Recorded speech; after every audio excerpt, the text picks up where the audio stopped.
கொய்யா மரங்களில் 3 வகையான நோய்கள் தாக்கியுள்ளதால் தரமான பழங்கள் கிடைப்பதில்லை என விழுப்புரம் விவசாயிகள் புலம்பி வருகின்றனர். கொய்யாவை வாகனத்தில் ஏற்றிக்கொண்டு ஊர் ஊராக சென்று குறைந்த விலைக்கு விற்கும் நிலைக்கு தள்ளப்பட்டுள்ளனர். இதுகுறித்து நமது செய்தியாளர் கோபிநாத் தரும் தகவல்களை தற்பொழுது கேட்கலாம். விழுப்புரம் மாவட்டம் காக்குப்பம் அடுத்துள்ள பொய்யாப்பாக்கம் என்ற பகுதியில் கிட்டத்தட்ட ஒரு 5 ஏக்கருக்கு மேலே விவசாயிகள் சிறு விவசாயிகள் கொய்யா சாகுபடி செஞ்சுருக்காங்க. இந்த கொய்யா கிட்டத்தட்ட 3 ஆண்டுகளுக்கு மேலே ஆகுது. தற்பொழுது தொடர்ந்து வெயில் காரணமாக இந்த பகுதியில் பார்த்திங்கன்னா கொய்யா இலையில் காய்ந்து கொய்யாக்காவும் காயிற நிலை ஏற்பட்டுள்ளது.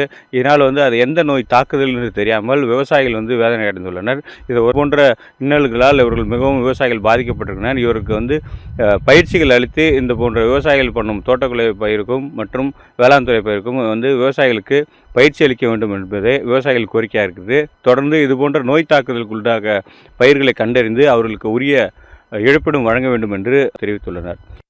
நாங்கள் எதுவாக நாங்களாக போய் விற்கிறோங்க.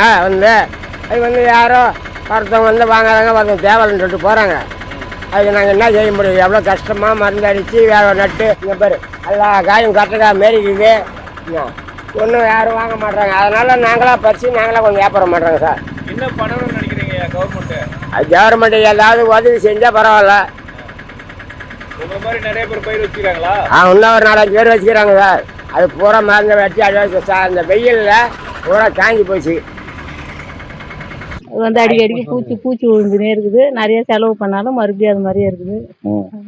அவங்களோட மெட்ராஸ் தான் கோயம்பேட்டுக்கு போகும். கோயம்பேட்டுக்கு தான் எப்படி அது தெரியலையே. காய் அதிகமாகவும் இருக்கும், கம்மியாகவும் இருக்கும். அதிகமா இருந்தா அது இப்ப பறிச்சுன்னு போயிட்டோம் 8 பேரு.